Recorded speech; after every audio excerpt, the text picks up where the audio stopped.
Right, ওইটা একটু বুঝতে চাচ্ছিলাম। মানে হয় কি তাহলে গণতন্ত্র তো একটা বিমূর্ত ভাসমান জিনিস। এটার এটার মানে সুনির্দিষ্ট সুফলটা জনগণ পর্যন্ত পৌঁছায় কিভাবে?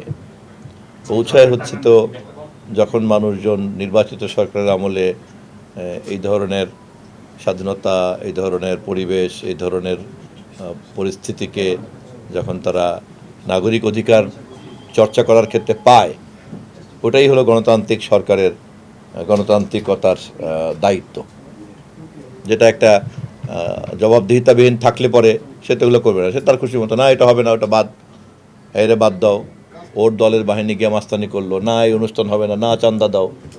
আনঅ্যাকাউন্টেবল একটা ইল অথরিটি, অসুস্থ একটা কর্তৃত্ব এবং কর্তৃপক্ষ সমাজে দাপিয়ে বেড়ায়। এবং সমাজের স্বাভাবিক যে প্রতিষ্ঠানগুলি, বিশেষ করে আইন প্রয়োগকারী সংস্থা, তারা দেখা যায় হয় নিষ্ক্রিয়, তা নাহলে দলীয় বাহিনীতে পরিণত হয়।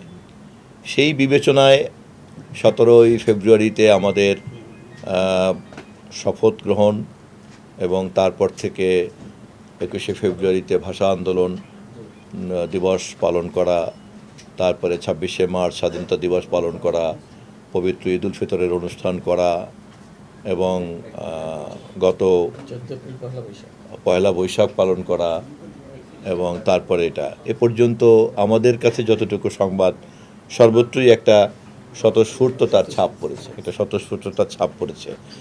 উল্লেখযোগ্য তেমন কোনো নেতিবাচক কোনো কিছুই তো কানে আসে নাই। তো সেই দিক থেকে এবার ইতিমধ্যে সাংবাদিক নেতৃবৃন্দ যারা, সংবাদপত্রের সম্পাদকবৃন্দরা মাননীয় প্রধানমন্ত্রীর সঙ্গে দেখা করেছেন, সংবাদপত্রের মালিকরা দেখা করেছেন, সবাই গিয়ে বলেছেন যে এই প্রথম তারা নিয়ন্ত্রণবিহীনভাবে সাংবাদিকতা করেছেন এবং কোনো মহল থেকে, সরকারি মহল থেকে কোনো ধরনের কোনো চাপ বা কোনো ধরনের কোনো কিছু করা হয়নি। আর ফ্যাসিবাদ উত্তর পরিস্থিতিতে যে ধরনের মামলা মোকদ্দমা আর একটা ছড়িয়ে পড়েছে চারিদিকে, এটার অনেকটাই ক্ষোভ বিক্ষোভ থেকেও আসছে। আর ভিকটিমরা তো স্বাভাবিক করবেনই, কিন্তু এই মামলাগুলি কতটা গোছানো কতটা অগোছালো, নতুন সরকার হিসাবে আমাদেরকে সেটা দেখতে হচ্ছে। সেক্ষেত্রেও আমাদের সরকার, মাননীয় প্রধানমন্ত্রী সবাইকেই নির্দেশ দিয়েছেন, বিশেষ করে সাংবাদিকদেরকে সাক্ষাতের সময় তিনি বলেছেন যে সুনির্দিষ্ট অপরাধ ছাড়া কোনো মিথ্যা অভিযোগে কাউকে হয়রানির মধ্যে আমরা পড়তে দিব না। সুনির্দিষ্ট অপরাধ বা অভিযোগ যাই থাক, তা দেশের প্রচলিত আইন অনুযায়ী এগিয়ে চলবে তার প্রক্রিয়া।